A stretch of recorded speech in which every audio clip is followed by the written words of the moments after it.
This protocol provides an effective way to dissociate the confounding factors of unexpectedness and integrative difficulty in anomalous synthesis to determine the real contributor of N400 effect in language studies. Unlike the traditional static approach of manipulating expectance through copious frequency or close probability, this protocol proposes a dynamic method to achieve this goal by multiple repetitions.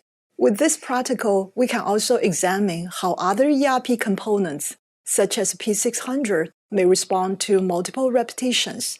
It may help to reveal the underlying mechanism of P600 as well.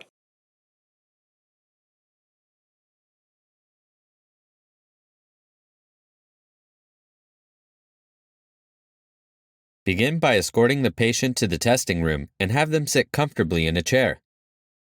Then, prep the participant's skin with facial scrub and a cotton swab on the forehead, under the left eye, near the outer canthus of the right eye, and around the left and right mastoid bone. Place the elastic cap with electrodes on the participant's head.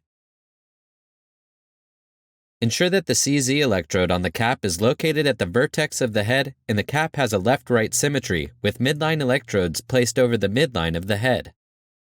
Next, stick the adhesive tape to the electrodes that record eye movements and fill them with conductive gel. Fix the one electrode at the outer canthus of the right eye and the other below the left eye. Then, fasten the strap under the chin to prevent the adjacent electrodes from moving during the experiment